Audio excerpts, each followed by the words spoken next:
by square root.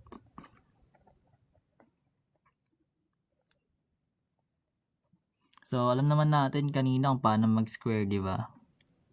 So, ito iba naman. Though, if ever, kung nakita mo yung mga pinagagawa natin last live, ma-apply mo na yun dito. Yan ko. Yung meron lang ako dito. Number 1. Ano lang, concept lang.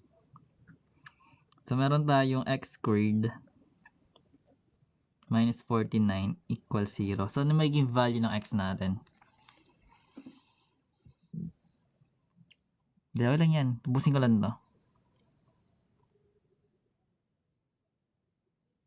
So, actually, pwede mo siya, difference of 2 square siya, di ba? Pwede na siya i-difference of 2 square, pero mas madali siya kasi kapag nilipat na lang natin or nag-add tayo ng 49 both side. So, matitira is x squared, then is equals sa 49.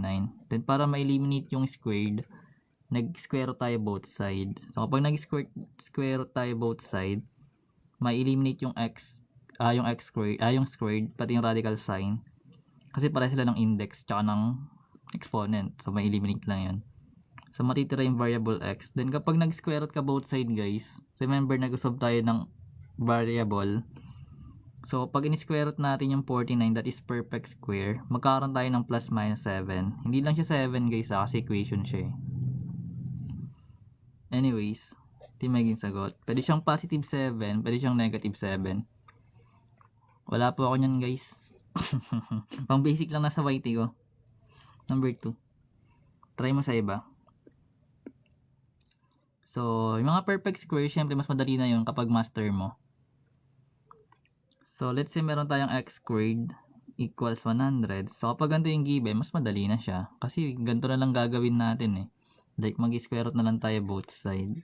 So, basically, magkakaroon tayo ng square root both side. Then, x equals plus minus 10 kasi perfect square. Ito na yung mga given na lumalabas. So, wala kayong choice. Sabi ko, matulog na kayo eh. Anyways, number 3. Ano daw? Number 3.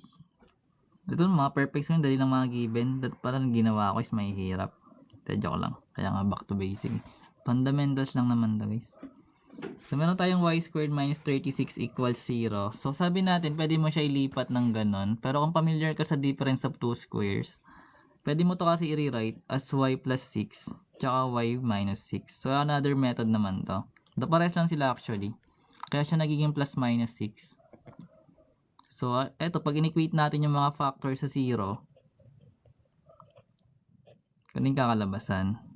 So, lipat lang. Automatic magiging negative 6. Titig method na lang yan. Tsaka yung isa naman, magiging positive 6. Pero pwede mo siya ilipat directly. May baka na naman si Tia. Narinig ba yung ano? Prito. So, let's say meron tayong 2x squared over equals 32. Ang sagot. Yan na. Tapusin ko lang tong page na to.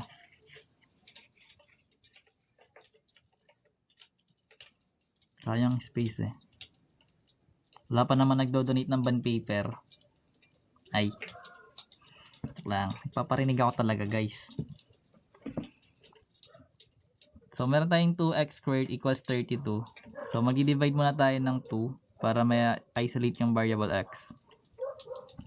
So, matitira is x squared equals 16. Then, i-square root natin siya both side. So, matitira is x, which is plus minus 4. Kasi square root ng 16 is 4. So, ito yung magiging sagot. Number 5. So, let's say meron tayong m squared plus 10 equals 35. Guys, parang gagawin lang natin siyang equation ng linear. Ganun pa rin naman. So, mag-minus 10 lang. Both sides para ma-isolate yung may variable. So, yung 35 minus 10 is 25. Then, square root mo na siya both side. So, matitira yung m. Then, square root ng 25 is 5. So, magiging plus minus 5. Last, number 5. Number 6.